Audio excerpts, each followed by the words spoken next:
Wrong answer. That is the wrong answer. Does it border to the east? Nakuru County. Nakuru County, you get 2,000 bob. Premiering soon on Channel 1.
Hujambo mtazamaji na karibu kwenye KBC Channel 1. Tumekuandalia mengi kwenye Darubini wikendi hii. Naitwa Onyancha. Jina langu ni Harith. Salim, kama kawaida, kwanza tupate vidokezo.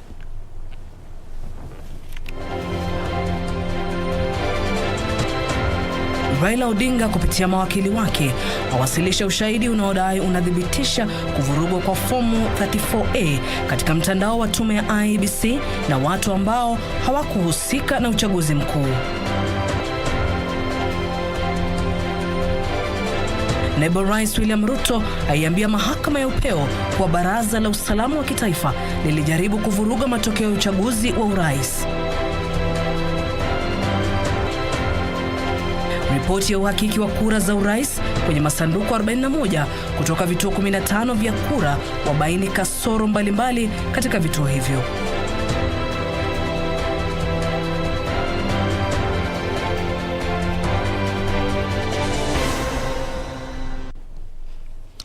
Asante sana kujiunga nasi hii leo, ikiwa ni saa 1 kamili saa za Afrika Mashariki. Karibu, na tunaanza na masuala ya kisiasa ambayo yamekuwa yakigonga vichwa vya habari katika wiki nzima kama si mwezi, kutokana na uchaguzi mpaka hapa tulipofikia. Na wakili wa naibu rais William Ruto ameambia mahakama ya juu kuwa baraza la kitaifa la ushauri wa usalama lilijaribu kubatilisha matokeo ya uchaguzi wa urais. Akiwasilisha hoja zake, wakili Kithure Kindiki alitaka mahakama kutupilia mbali rufaa hiyo, kwani matokeo yaliyotangazwa na tume ya IEBC yalidhihirisha uamuzi wa Wakenya. Rais mteule William Ruto ameitaka mahakama ya juu kutupilia mbali rufaa iliyowasilishwa kupinga ushahidi wake. Kupitia mawakili wake, Ruto akijibu maswali yaliyoibuliwa na majaji alisema kuwa baraza la kitaifa la ushauri wa usalama lilijaribu kupindua matokeo ya uchaguzi wa urais. That these four went to the National Tallying Center not for any other reason but to try to interfere with the declaration of results and thereby try to alter the sovereign will of the people of Kenya. Even by the admission of the chairman, he was not aware of the results until after the NSAC team had left. Let us not wish mob justice to be the arena of operations whenever various functionaries are discharging their duties. Let politicians do politics, but let them live professionalism. Ruto aliambia mahakama kuwa hakukuwa na maafikiano kwenye tume ya uchaguzi baada ya makamishna 4 kujitenga, huku makamishna 2 wakisalia wakiwa wamejeruhiwa. Their colleagues had been injured, and so the chairman had, in our view, make the announcement that day because of the gravity of the situation. Ruto alisema makamishna hao waliojitenga walijaribu kutumia mamlaka yao kuambatana na kipengee cha 38 cha katiba ili kuchelewesha kutangazwa kwa matokeo. The question that this court ought to ask itself is whether the working away of 4 commissioners at the tail end of a process which they have admitted was complete, except the declaration, can veto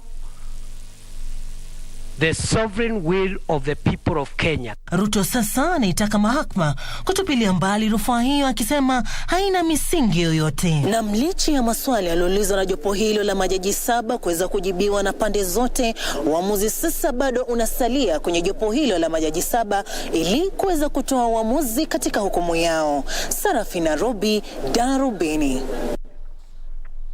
Na wakili wa rais mteule William Ruto ameiambia mahakama kwamba kamati ya kitaifa ya ushauri wa usalama ilitaka kubadilisha matokeo ya uchaguzi wa urais yaliyotangazwa na mwenyekiti wa tume ya uchaguzi Wafula Chebukati, akijibu maswali yaliyoibuliwa na majaji wa mahakama ya upeo leo asubuhi. Profesa Kithure Kindiki anayemwakilisha Ruto alisema wakati wanachama 4 wa kamati hiyo walipowasili katika ukumbi wa Bomas, walifahamu kwamba shughuli ya udhibitisho na ujumulishaji wa kura ilikuwa imekamilika na kilichosalia ni tangazo tu. Mawakili wa rais mteule William Ruto katika mahakama ya upeo wanaamini kwamba wanachama wa kamati ya kitaifa ya ushauri wa usalama waliofika katika ukumbi wa Bomas walitaka kubadilisha matokeo ya uchaguzi wa urais. Wakili Profesa Kithure Kindiki anayemwakilisha Ruto alipokuwa akijibu swali lililoibuliwa na Jaji Smokin Wanjala kuhusu ni nani mahakama inapaswa kuamini kuhusiana na swala la kamati hilo, alisema wakati wanachama wa kamati hiyo walipowasili katika ukumbi wa Bomas, walifahamu kwamba shughuli ya udhibitisho na ujumulishaji wa kura ilikuwa imekamilika na kile kilichosalia ni matangazo ya urais. It is our submission that all factors point to an inescapable conclusion that the 4 members of the National Security Advisory Council, by the time they went to the Bomas of Kenya National Tallying Center, and by the time the head of public service placed a call on the returning officer of the presidential election, by that time they knew. Kadhalika alisema barua ilitumwa kwa wagombea wote wa urais kufahamishwa wafike katika ukumbi wa Bomas ambao ulikuwa kituo cha kitaifa cha kujumuisha kura za urais. My client already had received that invitation. I believe the other presidential candidates had those letters. And therefore, they knew by the time these state officers went to the National Tallying Center, they knew that the verification tallying had been completed and what was pending was the declaration of the final result. Akitoa mawasiliano yake, wakili wa mwanasheria mkuu George Oraro alipuuzilia mbali madai ya Kindiki, akisema Chebukati alikiri kwamba matokeo ya mwisho hayakuwa yamefikiwa alipokutana na kamati hiyo. Alisema mawakili wa Ruto hawakukuwa na ushahidi wa kutosha kuhusu madai hayo. 676 of his affidavit, where he says that after the NSAC team had left, the Commission Secretary Chief Executive Officer, who was also the alternate team leader of the tallying center, Majan Hussein, walked into the boardroom.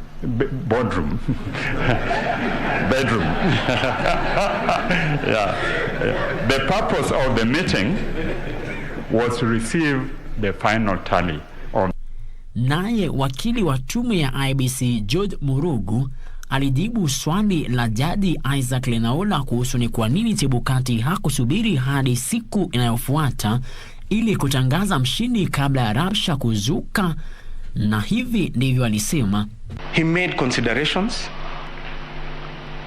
concerning security of his staff, who at that particular point in time were suffering arrests, abductions, and injuries to officials, including commissioners.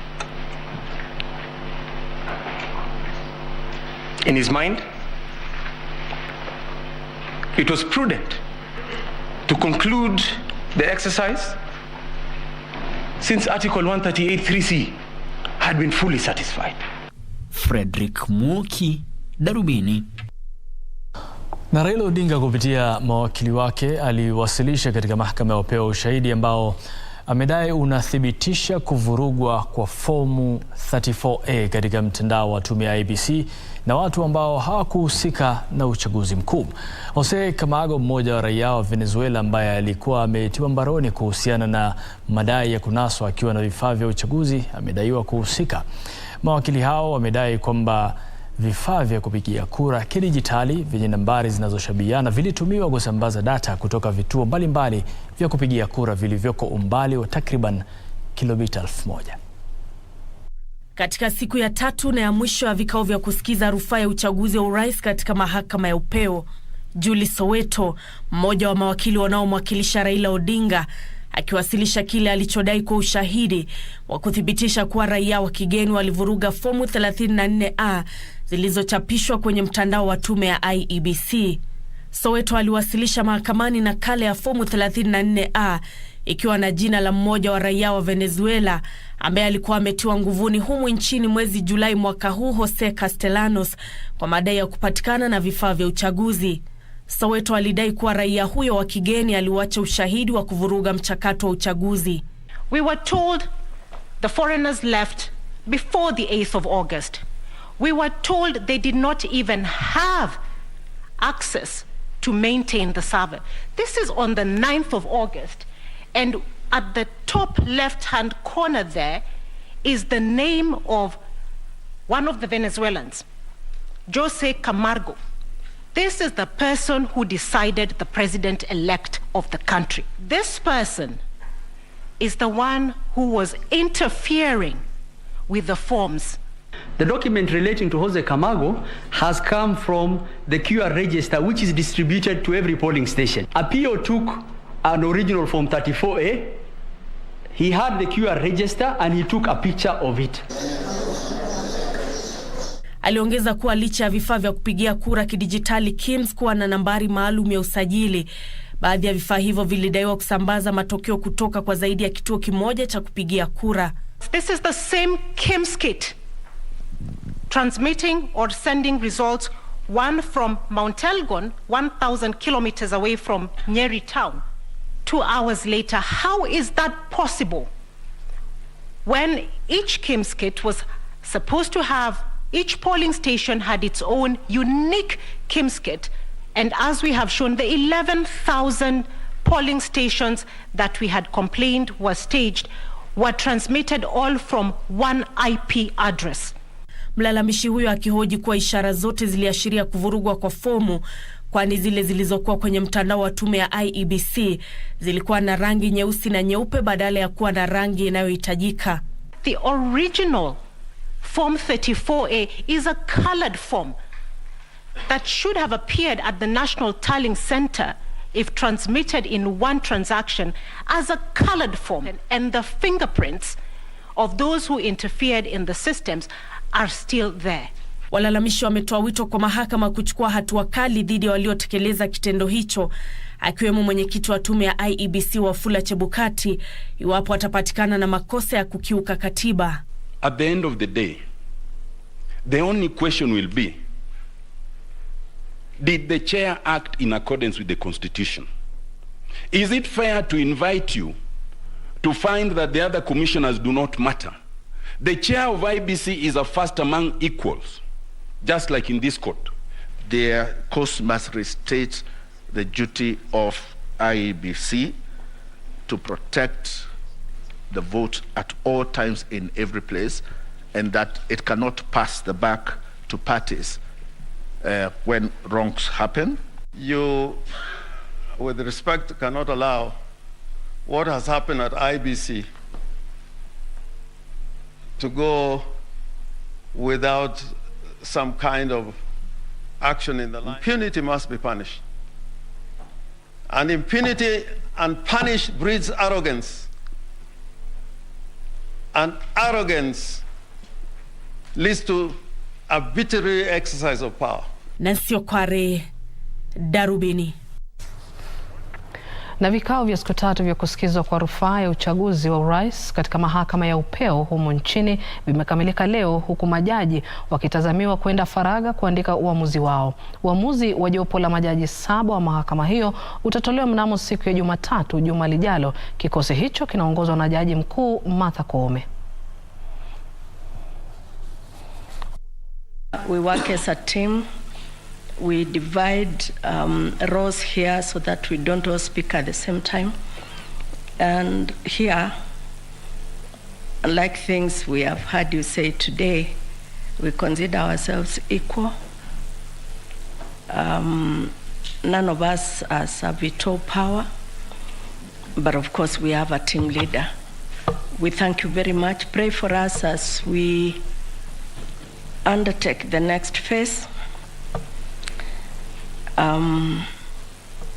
It's actually not the more difficult one. You have helped us with the more difficult part, but it is intense, for which reason, therefore, we ask you that you pray to whatever God you pray to, that God will assist us to continue in the spirit we've been in for the last 1 year.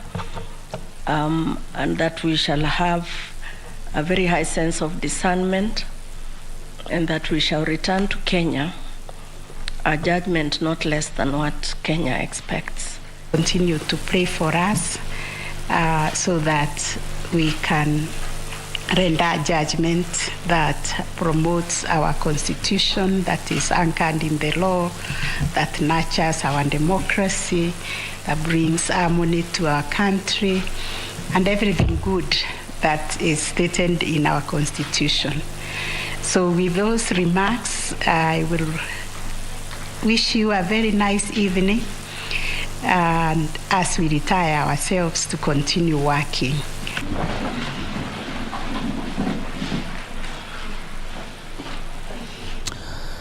Na sasa tahadhari ya kiusalama iliyotolewa na ubalozi wa Marekani kwa raia wake wanaoishi katika kaunti ya Kisumu imeibua wasiwasi kwa baadhi ya mashirika ya kijamii pamoja na serikali ya kaunti ya Kisumu. Kikundi cha wanawake wa muungano wa Luo Women Elders kilitaja uamuzi huo kuwa wa kuiharibia sifa kaunti hiyo, na wanataka ubalozi huo kuondoa tahadhari hiyo. Wikendi na habari zaidi. Uamuzi wa ubalozi wa Marekani wa kutoa tahadhari ya kiusalama inayowaonya raia wake dhidi ya kusafiri hadi Kisumu, huku taifa hili likisubiri kwa hamu uamuzi wa mahakama ya upeo kuhusu uchaguzi wa urais, haujapokelewa vyema na serikali ya kaunti ya Kisumu.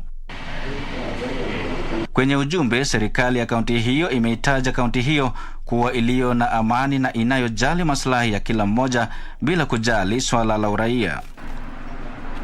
Serikali ya kaunti hiyo imesikitishwa na uamuzi wa ubalozi huo wa kutaja eneo hilo kuwa lile linaloweza kuzuka ghasia, huku ikiwahakikishia raia wa Marekani usalama. Wakati huo huo, kundi la wanawake la Luo Women Elders limetoa wito kwa ubalozi huo kuondoa tahadhari hiyo, wakidai kwamba kaunti hiyo imepiga hatua katika kubadilisha dhana ya ghasia inayohusishwa nayo. We strongly feel that this position targeting the region is highly discriminative, counterproductive, and utterly unwarranted. As much as we understand the obligation of an embassy towards the welfare of its nationals, this shouldn't be done at the detriment of the local communities. Kadhalika, kundi hilo limetoa wito wa kudumishwa kwa amani humu nchini kabla ya kutolewa kwa uamuzi wa mahakama ya upeo. I believe that first of all we want to appeal to the young people and other residents of this region to not to play into the hands of those who want to see violence in this area. We want them to keep peace and to shame those people who feel that every time these things happen that there will be live violence in Nyanza region. Nikiripotia Darubini Wikendi kutoka kaunti ya Kisumu, mimi ni Wikendi. Na mtazamaji, kufikia hapo tunatamatisha sehemu ya kwanza ya Darubini Wikendi. Tarejea hivi punde kwa mengine.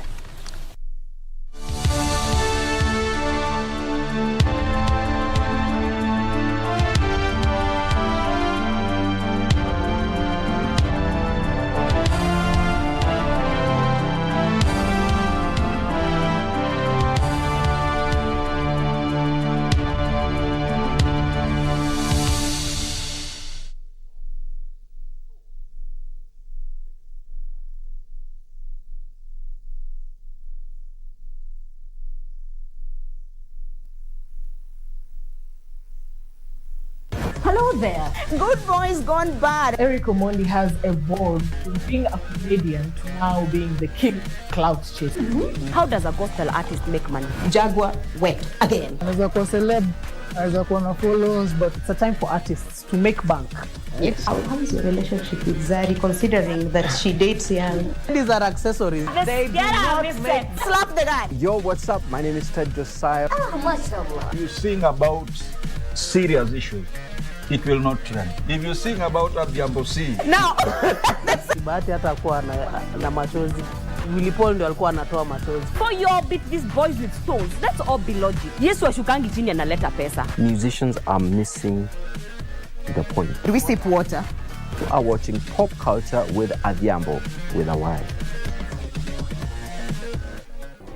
Do you have a news story to share with KBC? Get in touch swiftly on email news@kbc.co.ke or call 0723 892 654 or 0734 780 124.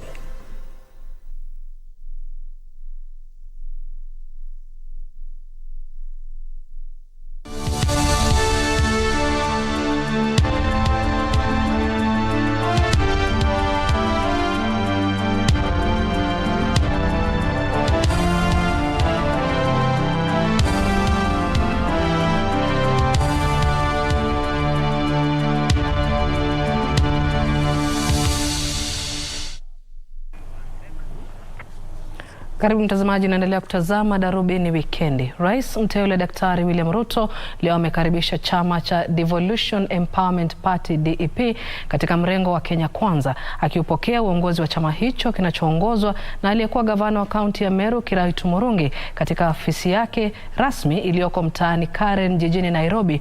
Ruto alikariri kuwa hatua yao ya kushirikiana na muungano wa Kenya Kwanza ni ishara tosha kwa maslahi ya wananchi inapiku maslahi ya kibinafsi.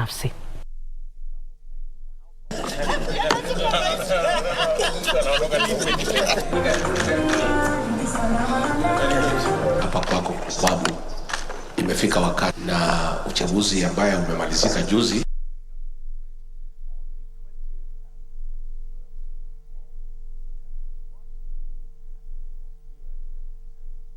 We have come here as the Mbas Party to join you and the Kenya Kwanza Alliance which you lead as you embark on this important journey. The Mbas and the Kenya Kwanza Alliance have no ideological differences. We in the Mbas have a dream of transferring more resources to our people at the grassroots, empowering and uprooting them from poverty, unemployment and social backwardness. This fits very well within the framework of the Kenya Kwanza bottom-up economic model, which seeks to financially and socially empower millions of Kenyans who are jobless. The President-elect Dr. William Ruto has graciously accepted that we bring everybody on board. We work together for our region and for this country. Like individual, independent, democratic choices. And we do not want to lose the oversight role of our competitors. So we encourage them to begin to rethink. Na masuala yanayofungamana na elimu sasa, na waziri wa elimu Profesa George Magoha amezitaka shule za kibinafsi ambazo zitawasajili wanafunzi wa junior secondary kuhakikisha kuwa zina maabara ya masomo ya sayansi zilizoidhinishwa na Wizara ya Elimu. Akizungumza katika kaunti ya Kericho baada ya kukutana na maafisa wa elimu wa kaunti hiyo, Magoha alidokeza kuwa shule nyingi tayari zimetimiza sharti hilo na kusema kuwa bado muda upo kwa zile ambazo bado hazijafanikisha hilo. Waziri wa elimu Profesa George Magoha alizuru kaunti za Kericho na Kisii. Akiwa kaunti ya Kericho, Magoha alizitaka shule za kibinafsi ambazo zitawasajili wanafunzi wa junior secondary kuhakikisha kuwa zina maabara za masomo ya sayansi zilizoidhinishwa na Wizara ya Elimu. The private schools, we agreed across the country after consulting the private school owners that the primary schools which want to convert to junior high schools must construct a functioning laboratory. Pia alihakikishia taifa kuwa shule nyingi zimekamilisha silabasi na kuwa watainiwa wamejiandaa vilivyo kwa mitihani wa kitaifa ya mwaka huu. Aidha, Magoha alisema ujenzi wa madarasa ya mtaala mpya wa masomo umekamilika kwa 75% katika kaunti hiyo. Should there be even other issues towards November, those other issues, whatever they may be, can carry on, but our children should continue and carry on with their exams. Na akiongea baada ya kuzuru shule ya upili ya wasichana ya Keriri katika kaunti ya Kisii baada ya kukagua ujenzi wa madarasa ya mtaala mpya wa masomo, waziri aliwataka wazazi kuwasajili watoto wao kwa shule za junior secondary zilizoko karibu na makazi yao. Kulingana na waziri, hatua hiyo itasaidia kupunguza gharama kwa wanafunzi ambao watakuwa wamesajiliwa katika shule za bweni ama za kutwa. Looking at the whole situation of the CBC classroom preparedness, it is something that we have delivered, because at 95-96% we could have as well sat down. But you can't deliver half a child, you deliver a whole child. Wakati huo, baadhi ya wazazi na walimu walalamikia usajili wa wanafunzi katika baadhi ya shule, hasa shule za kitaifa, bila kuzingatia mfumo wa utoaji alama kwa wanafunzi, na kuitaka Wizara ya Elimu kufafanua kuhusu swala hilo. The construction is on in various schools, but we are only seeing the construction of classrooms, but not dormitories. We're just wondering if the minister has put in any policy that is going to help children from other institutions or other regions, that they be able to cope up with the system. Timothy Kipnusu, Darubini Wikendi. Na watu 4 wamefariki kwenye ajali ya barabara katika eneo la DC Mukaa katika kaunti ya Makueni kwenye barabara kuu ya Mombasa kuelekea Nairobi. Ajali hiyo ilitokea baada ya lori lililokuwa likisafirisha mchanga kugongana na trela. Kwa mujibu wa walioshuhudia ajali hiyo, 3 kati ya hao 4 waliofariki walikuwa ndani ya lori hilo. Haya ndiyo matukio yaliyoshuhudiwa katika eneo la DC kaunti ya Makueni kwenye barabara kuu ya kutoka Mombasa kuelekea Nairobi baada ya lori lililokuwa likisafirisha mchanga kugongana ana kwa ana na trela. Watu 4 walifariki katika ajali hiyo. 3 kati ya watu hao 4 walikuwa ndani ya lori hiyo. Miili hiyo ilipelekwa katika makafani ya hospitali ya Kilungu.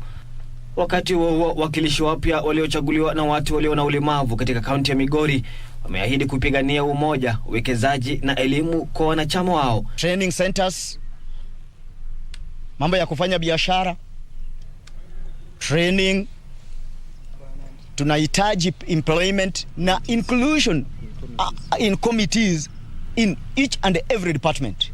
Wasituache nyuma.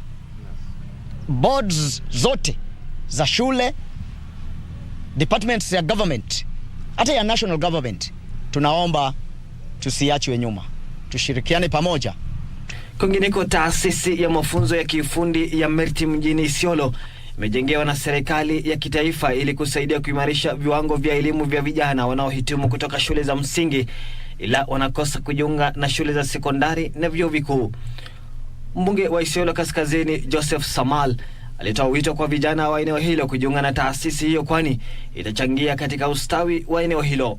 Na community ya hapo waweze kumobilize watoto wao, wale ambao hawataenda secondary, wale hawataenda colleges, hawataenda university, watumie hiyo institutions hata kama wamepata grade kidogo, lakini watabuild skills zao na waweze kupata namna ya ujenzi, wajenge manyumba, watengeneze vifaa vya kujenga nyumba, watengeneze vifaa zingine zote ambazo zinawezesha wao kujimudu kimaisha. Mimi nataka tu kuambia wenyeji wa sehemu hizi wachukue hii kitu kama kitega uchumi kwa watoto wao ambao wanafikia kiwango fulani ya masomo, kwa sababu hapa watu Kenya hii saa hii tunaelekea upande ya TVET.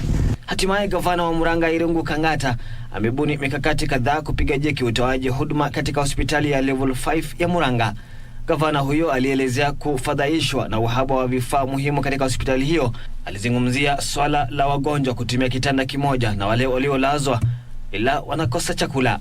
I've also seen the pathetic nature of some of the facilities and therefore we think we want to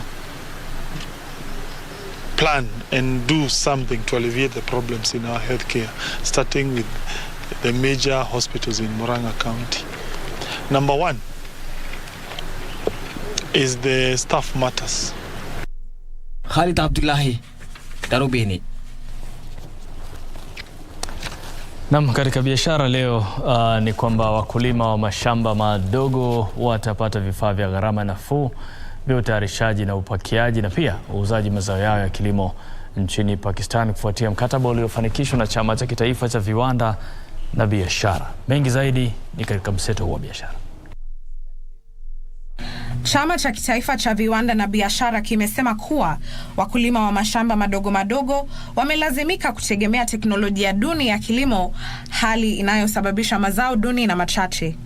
Maafisa wa KNCCI wamesema kuwa ushirikiano na nchi nyingine katika kutengeneza na kununua mazao moja kwa moja kutoka kwa wakulima kutahakikisha kwamba wakulima katika viwango vya mashinani watapata ufadhili na masoko ili mazao yao yasiharibike. We're going to upscale our efforts when it comes to the business opportunities, when it comes to agro processing in farming, and we are actually providing trade facilitation, access to markets, business forums, inbound and outbound trade missions. Wakati huo, Wakenya wanafaa kujiandaa kwa bei za juu zaidi za unga wa mahindi, sukari na mchele, miongoni mwa bidhaa nyingine kuanzia mwezi ujao.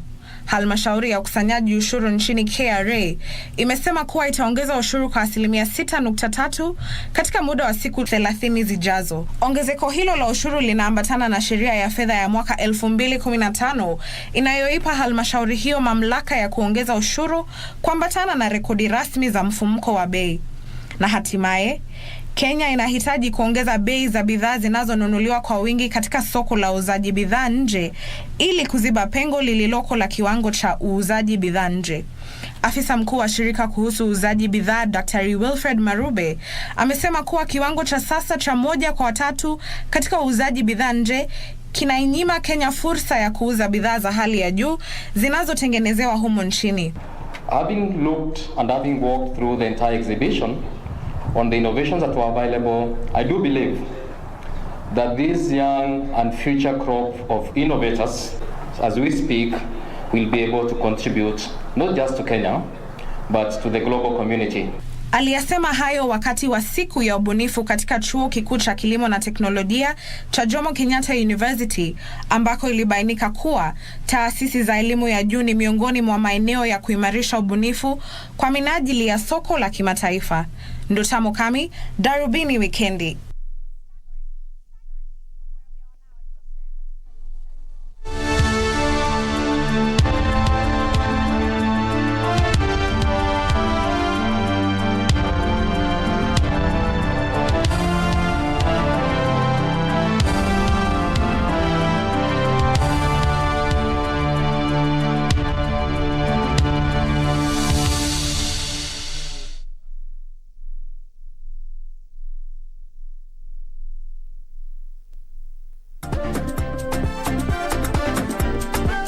Karibuni sana to the Second Chance TV game show. Tough questions. Virunga National Park is located within which mountain ranges? Aberdare.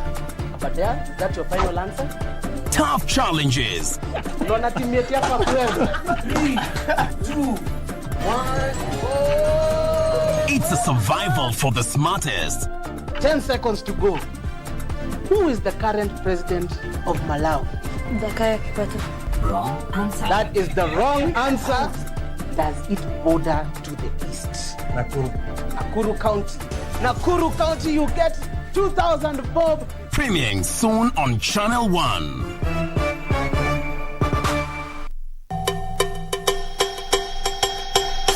Step away from the cooker. I don't want you burning the whole house down. I don't remember you teaching me how to cook anything in my life.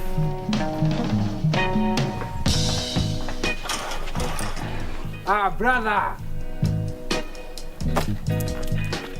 Nick is more trustworthy than Kathy. I would even put Kathy and trustworthy in the same sentence. Kathy seems to have some kind of sentimental attachment to J&J. I come here often than you do. Kufanya nini?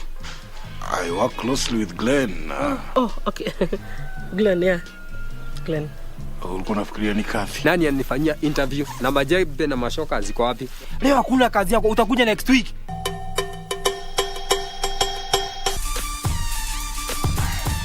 WAAA Super Series has been absolutely spectacular thus far. Number 1 hit. Nyota yangu. Mimi saa ile nimekunywa kabisa ndio naweza. Oh, just stop with the lies. I was saving enough to buy her first guitar. How about you show up empty-handed and sober? You broke her, and she deserves peace and happiness. You made a mistake. You lost your family. Wait, Pato. Nothing like you, old man. Tonight we're going to rock it. Okay. Rock.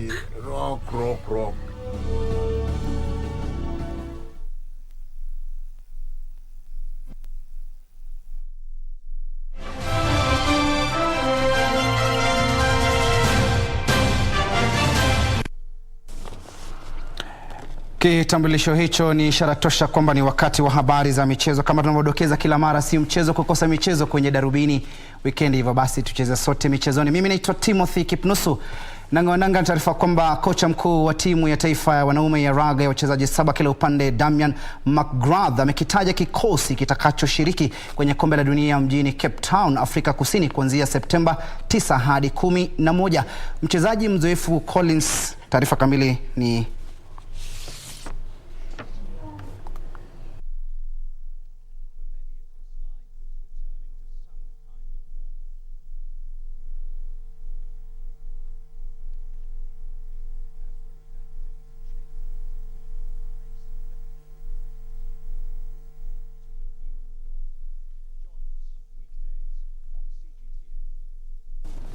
Kwingineko ni kwamba michezo baina ya shule za upili kanda ya Mashariki ling'oananga mjini Embu, huku timu hizo zikiwania nafasi kwenye mashindano ya kitaifa. Mashindano hayo yamewaleta pamoja wanafunzi 1880 kutoka kaunti 8 zilizoko eneo la Mashariki. Mashindano hayo ya siku 3 yanaandaliwa katika shule ya Kangaru, shule ya wasichana ya Kangaru, chuo kikuu cha Embu na shule ya Embu Talent Academy, na yanajumuishwa fani 11 zikiwemo soka, mpira wa mikono, mpira wa kikapu, hoki, raga na mpira wa pete. Michezo hiyo imerejea baada ya kusitishwa kwa miaka 2 kutokana na mchipuko wa ugonjwa wa COVID-19 mwezi Machi mwaka 2020. Ni championship kubwa sana na tunashukuru sababu ndio tunaanza michezo baada ya corona. Kwa hivyo tuko level ya regionals. Tarehe 8 mpaka tarehe 12 tunaenda Nakuru for National Games. Baadhi ya timu mashuhuri zinazoshiriki mashindano hayo ni mabingwa watetezi wa mpira wa wavu baina ya shule ya upili kwa Ndanse kutoka kaunti ya Machakos na mabingwa watetezi wa mpira wa mkono kwa wavulana Mbone Boys kutoka kaunti ya Makueni. Katika baadhi ya michezo iliyochezwa leo, shule ya wasichana ya Makueni Girls ilishinda Kero Mixed kutoka Embu bao 1-0 katika mchezo wa hoki na kujinyakulia alama 3 na kuchupa kileleni pa kundi hilo, ambapo linajumuisha shule ya wasichana ya Chogoria kutoka Meru na Dhitani kutoka Kitui. Washindi watafuzu kwa mashindano ya kitaifa yatakayoandaliwa mjini Nakuru kuanzia tarehe 8 Septemba hadi tarehe 12 mwezi Septemba mwaka huu, kisha mashindano ya Afrika Mashariki. Kwingineko, timu ya soka ya KCB imekamilisha usajili wa wachezaji 5 wapya kabla ya msimu mpya wa ligi kuu humu nchini kuanza. Msimu mpya wa ligi kuu ya soka ya FKF utaanza Septemba 10. Tazama. Wachezaji hao ni Ilario Jambo kutoka So United, Bramwell Kipkorir kutoka Society 43 Nakuru, Edmond Eri kutoka Gogo Boys FC, Kennedy Owino kutoka Wazito FC na Harith Wesonga. Haidha, wachezaji hao watajumuika na aliyekuwa mshambulizi wa Gor Mahia Nicholas Kipkirui, Francis Cairo, Haron Mwale, Kelvin Otieno, Danson Chetabe na Brian Omondi ambao tayari wamejiunga na kikosi hicho. Many people wanted to come to this team. It's a great team and I feel okay to be here and I'll work together with my teammates. Ni expectations zangu ziko high kwa sababu tumetrain poa sana. Kocha ametuweka tuko sawa, tuko fit na expect to win. Team watu wako ready, team iko ready, hata mimi mwenyewe motivation pia iko juu. Wachezaji hao wamesisitiza kuwa wako tayari kujituma vilivyo wakati ligi kuu itakapoanza. Daniel Mwendwa, Darubini Michezo. Mtazamaji, sasa tuangazie ratiba ya michezo weekend hii.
Na ratiba hiyo ya michezo jinsi itakavyokuwa weekend hii ndio tukamilishia habari za spoti. Shukrani kwa kutizama. Mimi naitwa Timothy Kipnusu. Ukipenda kupata taarifa zaidi tutembelea wavuti wetu ambao umeimarishwa zaidi wa www.kbc.co.ke. Usukani anarejesha kwa Mangalacha, Harith, Salim pamoja na Nancy Onyancha waweze kutamatisha Darubini Wikendi. Mangalacha ni wewe. Yeye mwenyewe ni galacha kivyake.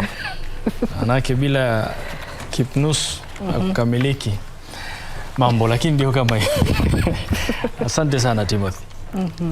Na mtazamaji, kama ilivyo kawaida tumefikia katika ile sehemu yetu ambayo huwa tunaisubiri sana ya akiba ya maneno. Na tunazungumzia masuala ya uchaguzi na kesi za uchaguzi. Unajua wiki nzima takriban watu wamekuwa wakizungumzia ya kotini, na siku 3 watu wamekaa katika vikao vya kubainisha nani yuko sawa, nani hayuko sawa. Kukaonyeshwa dosari ama madai ya dosari, na kukawa na mijadala na mdahalo kuhusiana na nani yuko sawa, kipi ni sawa, kipi kilikuwa kichafu, kipi kilikuwa safi. Lakini yote haya yana athari zake. Unaona Kwa hivyo kama Mkenya tunazungumza ni tusubiri, kila kitu kitakuwa na kheri yake. Kwa sababu yote haya yanayojitokeza pia yanasaidia katika kuleta uzuri baadaye. Ndio. Kueneza siri zinaweza kufichuka kama zilikuwepo siri, ukweli ukageuzwa kuwa uongo, uongo ukageuzwa kama kweli ilifanyika hivyo, lakini yote haya ni mambo ambayo tunafaa tusubiri. Ndipo wazee wa himaya za kale wanasema panapotokea uchafu ndipo panapotengezewa usafi. Hiyo ndio akiba maneno siku ya leo. Panapotokea uchafu, mahakamani kuna mengi yamejitokeza, ndipo panapotengezewa usafi. Usafi ni haki ambayo itapatikana baadaye, japo sio kwa labda hata pia katika vyombo vya sheria. Katika mahakama kutakuwa na mambo ambayo yameimarika, hususan kupitia vikao ambavyo watu wamekuwa wakivisikiliza kuhusiana na kesi au rufaa ya uchaguzi wa urais katika mahakama yetu humu nchini. Jina langu ni Harith Salim. Shukrani, asante sana mtazamaji. Naitwa Nancy Onyancha, mtangazaji wetu wa Ishara leo alikuwa Byron na Bole. Tukutane wiki ijayo, majaliwa.